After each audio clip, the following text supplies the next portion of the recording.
Bem-vindo ao curso online de psicanálise. Lição 24. O complexo de Édipo. Antes de ampliarmos a formulação acima, devemos fazer uma advertência. É importante se ter em mente a respeito do complexo edipiano a força e a intensidade dos sentimentos envolvidos. É um verdadeiro caso de amor. Para muitas pessoas é o caso mais ardoroso de toda a sua vida, mas é de qualquer modo tão ardoroso quanto qualquer outro que o sujeito possa experimentar. Quando falarmos do complexo de Édipo, tenha em mente a intensidade das paixões de amor e ódio, de desejo e ciúme, de fúria e medo que ruge dentro da criança. Isto é o que queremos dizer quando procuramos descrever o complexo de Édipo. No começo do período edipiano, a criança, menino ou menina, habitualmente mantém com a mãe sua relação de objeto mais forte. Com isto, queremos dizer que os representantes psíquicos se catequizam mais firmemente que quaisquer outros, exceto os do próprio eu da criança. O primeiro passo definitivo para a fase edipiana é, pois, a mesma em ambos os sexos. Consiste em uma expansão ou extensão já existente com a mãe, de modo a incluir a gratificação dos desejos genitais que despertam na criança. Ao mesmo tempo, desenvolve-se o desejo de possuir com exclusividade seu amor e admiração, o que, presumivelmente, se relaciona ao desejo de ser grande, de ser papai, fazer o que o papai faz com a mamãe. Aquilo que papai faz, a criança dessa idade não pode compreender claramente. Entretanto, por suas próprias reações físicas, sejam quais forem as possibilidades que possa ter tido de observar os pais, deve relacionar esses desejos com as sensações excitantes em seus genitais e, no caso de um menino, com a sensação e o fenômeno de ereção. Freud, desde muito cedo, percebeu que a criança pode criar uma ou várias fantasias diferentes a respeito das atividades sexuais de seus pais, que ela deseja repetir com a mãe. Por exemplo, pode chegar à conclusão de que vão ao banheiro juntos, que olham para os genitais um do outro, que os manuseiam juntos na cama. Essas conjecturas ou fantasias da criança se relacionam com suas próprias atividades autoeróticas. Devemos também acrescentar que o desejo de dar bebês à mãe, como fez o pai, é um dos desejos edipianos mais importantes e que as teorias sexuais deste período relacionam-se grandemente com o problema de como se faz isso e de como saem bebês quando são feitos. Paralelamente aos desejos sexuais pela mãe e ao desejo de ser o único objeto de seu amor, existem os desejos pela aniquilação ou desaparecimento de quaisquer rivais, que são, em geral, o pai e os irmãos. A rivalidade entre os irmãos tem como principal origem o desejo da posse exclusiva do genitor. Esses desejos ciumentos e homicidas despertam na criança conflitos graves de dupla natureza. A primeira é o medo do revide, principalmente da parte do genitor, que para a criança desta idade parece ser verdadeiramente onipotente.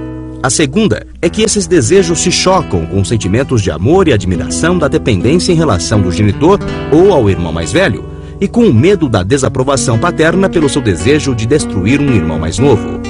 Em outras palavras, a criança teme tanto a retaliação quanto a perda do amor em consequência dos seus desejos ciumentos. Vamos agora considerar separadamente a evolução do complexo de Édipo no menino e na menina. O Édipo no menino. A retaliação que o menino teme como consequência de seus desejos edipianos pela mãe é a perda de seu próprio pênis. Isto é o que a literatura psicanalítica define como termo castração. A observação por parte das crianças de que há de fato pessoas reais que não possuem pênis, isto é, meninas ou mulheres, se convencem de que sua própria castração é uma verdadeira possibilidade. Então, o medo de perder o órgão sexual que tanto preza precipita um intenso conflito entre seus desejos edipianos.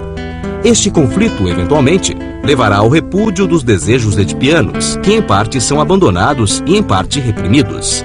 Quer dizer, são banidos para os processos mais insensíveis do psiquismo inconsciente da criança. A situação se complica pelo fato de que o menino também é incitado por uma raiva ciumenta contra a mãe, por haver a mesma rejeitado seu desejo de possuir com exclusividade seus carinhos e seu corpo, o que reforça ou desperta o desejo de livrar-se dela, matá-la e de ser amado pelo pai em seu lugar. Com isto, também provoca o medo de castração depois de descobrir que ser mulher é carecer de pênis. Esses desejos, consequentemente, terão de ser reprimidos. Vemos assim que tanto os desejos masculinos quanto os femininos do período edipiano despertam a ansiedade de castração. E como o menino não está realmente maduro, quer física, quer sexualmente, só poderá resolver os conflitos provocados por seus desejos se renunciar aos mesmos ou os controlar por vários mecanismos de defesa e outras atividades defensivas do ego. O Édipo na menina. No caso da menina, a situação é um pouco mais complicada. Seu desejo de personificar o homem junto à mãe não se fundamenta no medo da castração, já que, para começar, ela não tem um pênis. Sente-se fracassada ao se convencer de que não está assim equipada. Observação esta que acarreta profundos sentimentos de vergonha, inferioridade, ciúme, a inveja do pênis e a raiva contra a mãe por ter permitido que ela nascesse sem pênis. Em sua ira e desrespeito, volta-se normalmente para o pai como o principal objeto de amor e junto ao qual espera tomar o lugar da mãe.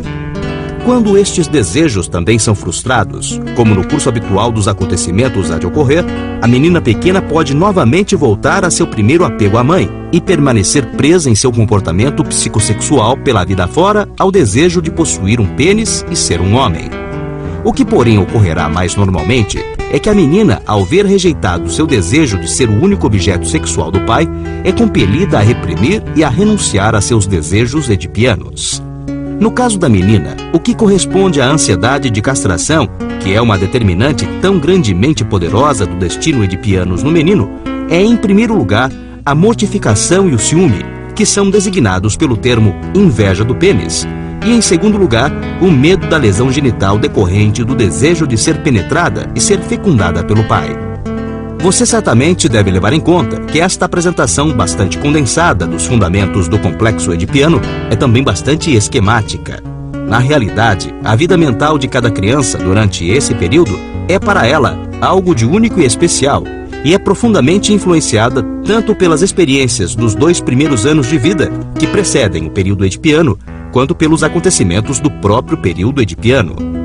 Pode-se, por exemplo, imaginar como seriam graves as consequências decorrentes da doença, da ausência ou da morte de um genitor ou irmão, do nascimento de um novo irmão, da observação das relações sexuais dos pais ou de outros adultos, ou da sedução sexual da criança por um adulto ou por uma criança mais velha, se qualquer desses fatos ocorresse no período edipiano. Outro aspecto importante da fase edipiana trata-se da masturbação genital, que geralmente constitui a atividade sexual da criança durante esse período de sua vida. Tanto a atividade masturbatória quanto as fantasias que a acompanham substituem, em grande parte, a expressão direta dos impulsos sexuais e agressivos que a criança sente em relação aos pais. Se essa substituição da fantasia e da estimulação autoerótica por ações concretas para com pessoas reais será, com o decorrer do tempo, mais benéficas ou mais prejudiciais para a criança, dependerá em parte dos padrões de valores que se escolher, mas de qualquer maneira, a questão nos parece ociosa. A substituição é inevitável, porque em última análise, é imposta à criança pela própria maturação biológica. Com o término da fase edipiana, a masturbação genital é geralmente abandonada ou bastante diminuída e não reaparece até a puberdade. As fantasias edipianas originais são reprimidas, mas versões disfarçadas das mesmas substituem na consciência e continuam a exercer uma influência importante em quase todos os aspectos da vida mental. Sobre as formas e objetos da sexualidade adulta, sobre a atividade criadora, artística, vocacional e outras atividades sublimadas, sobre a formação do caráter e sobre quaisquer sintomas neuróticos que se possam manifestar no sujeito.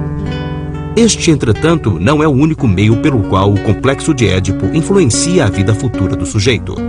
Tem ainda uma consequência específica que é de enorme importância na vida mental futura.